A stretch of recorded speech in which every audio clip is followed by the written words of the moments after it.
Good evening. Welcome to Weekly Gacha News Update on Gacha News Network. We do this every Wednesday where we go over all of the global Gacha news, maybe a few things in other regions that would impact global, checking out important updates, new releases, drama, and anything other that might be fun. So let's get to it. This is a fun one. Okay, so Genshin Impact, when it launched 2.1, whenever that was last week, or 10 days ago or whatever, it was a big deal, right? Big event. They made $150 million in the first week. $150 million in 1 week after the patch launched. And that puts them up in a place where a week before they only made 31 million. Only 31 million. This puts them at least at $1.9 billion made since the game was launched, which is an insane number.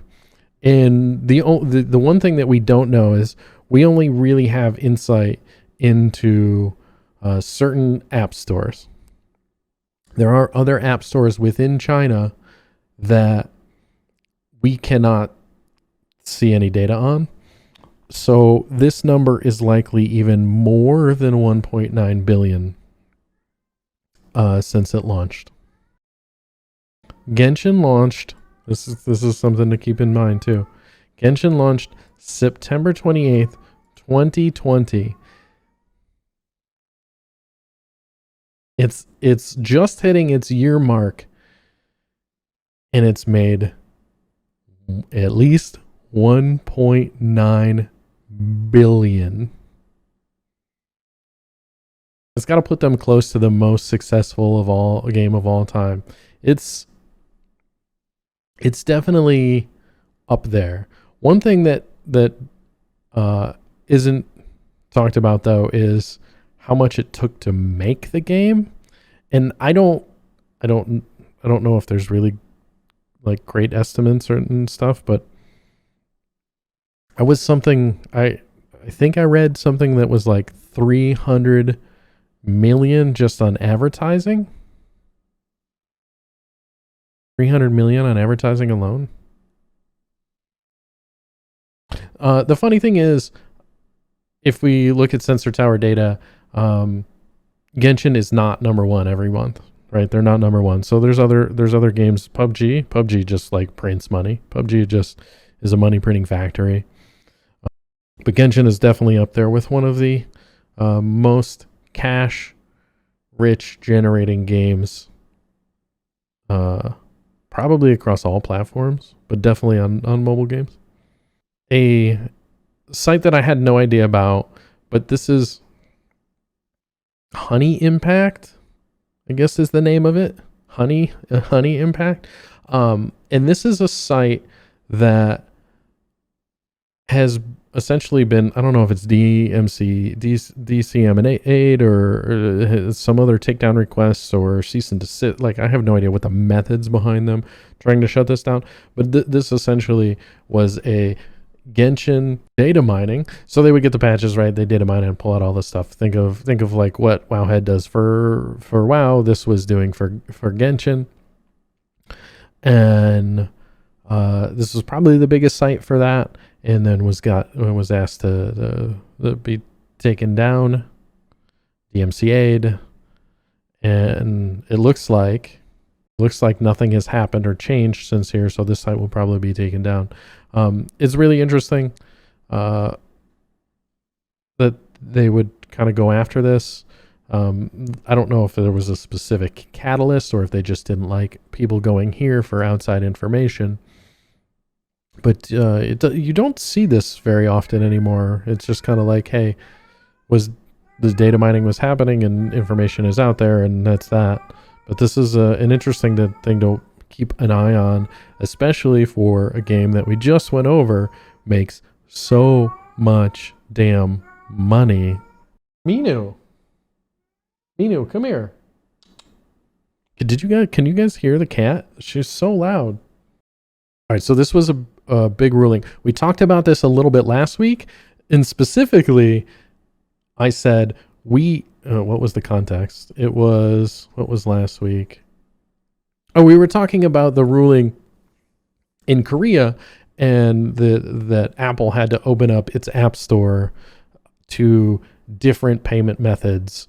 We still don't know how, or specifically like where that's going to be enforced and like how that will happen in Korea. But essentially, Apple is they said, no, you can't be like the sole payment receiver in the App Store, and you have to be able to allow some other options for either app developers.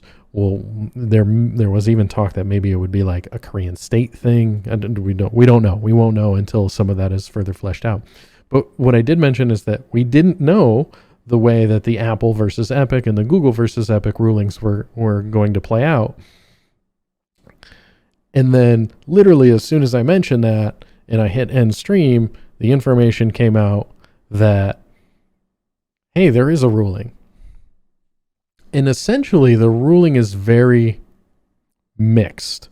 I don't think either side feels like they won, which maybe in these instances is good, I guess. I don't know. I don't know if either of these, I don't know if this ruling is super great for the consumers overall, but maybe we'll see over time on balance that this ends up being pretty good. So there were kind of two separate rulings. So there was the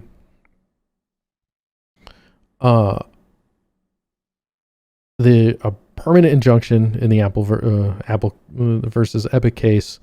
Apple is permanently restrained and enjoined from prohibiting developers from including their apps and their metadata buttons, external links, or other calls to action that direct consumers to purchasing mechanisms, in addition to in-app purchasing and communicating with customers through points of contact obtained voluntarily from customers through account registration in the app. What this means is iOS apps must be allowed to direct users to payment options beyond those offered by Apple. So this is huge. This is the loss of the Apple part. So this is going to take 90 days, December 9th. Essentially, you're going to be able to see more payment options within the Apple ecosystem. And I would not be surprised if anybody's playing iOS, you see certain apps start to quickly offer other payment methods that may be direct payments to the company, or something that's going to take less of that App Store cut. The other side of that, though, separately, court affirmed Epic Games was in breach of its contract with Apple when it implemented the alternative payment system in the Fortnite app. As a result, Epic must pay Apple 30% of all revenue collected through the system since it was implemented, a sum of more than $35 million. This is key. So they each painted, when they were trying to say, like, here's where you are a monopoly, here's the marketplace. They both tried to paint it in different ways. The relevant market here is digital mobile gaming transactions, not gaming in general, and not Apple's own internal iOS systems related to the App Store. What it boils down to is the ruling is, Epic, you shouldn't have done what you did, but Apple, you're not a monopoly, but you're definitely performing anti-competitive actions, and you need to stop those. It's an interesting place. There are a few things that kind of were brought up in this case, and one of which was that 60, I think the number is 60% of the App Store revenue comes from 1% of the users. It's still a very large number of users, but the top whales essentially contribute to 60% of the sales across the App Store. And I saw some math somewhere that what this equates to is the top 1% on average is spending $2,400 a year in the App Store. Isn't this the same ruling where Google literally changed their TS to only use the Google Play checkout option around the same time? And then we went, don't look at us, we're not as bad as Apple. Yes, that's actually a separate thing that's in the store. In the courts. So there is Google versus Epic, which is still under I don't even know what the status is of it, if there's going to be like I think arguments are done and we're just waiting on a ruling, I think.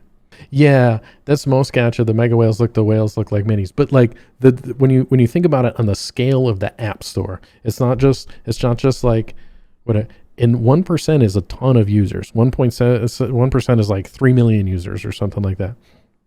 So when you slice that, and we don't have this information, right? But like if you were to slice that even further, you'd probably see that like the top 0.1% is 40% of their sales or something crazy like that. But 1%, 60% of sales.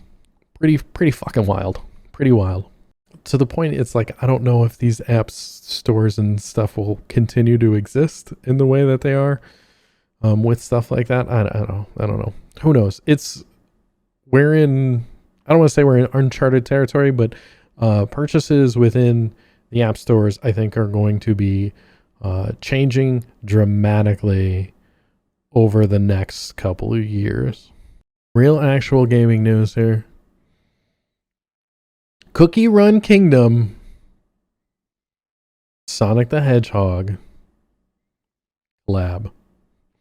If anybody is playing Cookie Run Kingdom, which is actually a fairly nice, well put together game, it looks pretty that just absolutely gets destroyed by the greed of Cookie Run Kingdom, because the rates are absolutely atrocious and abysmal, and it's really some kind of insidious design around. Anyways, if you're playing the game, you can get Sonic. I played Cookie Run for a little bit. I played Cookie Run. It's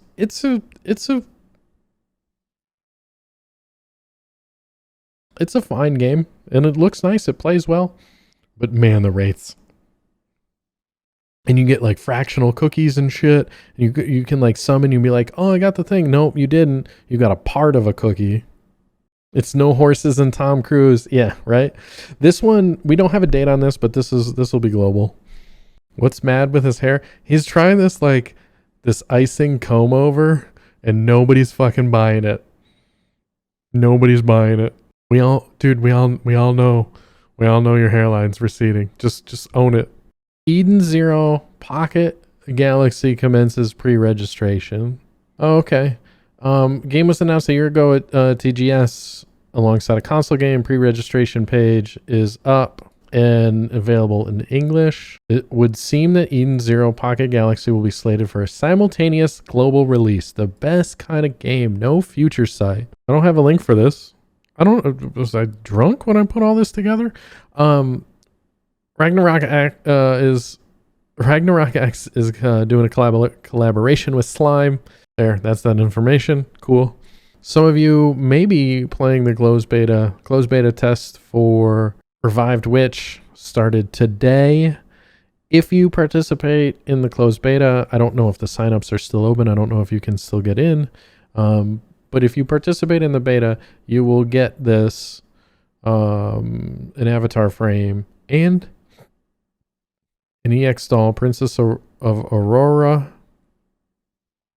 Lilia, at launch. You'll get this and stuff at launch. I don't have a card for this, but Girl Cafe Gun launched a few days ago. I know there's a few of you that are in Discord that are playing. I haven't tried it myself, but generally the consensus that I've seen is people are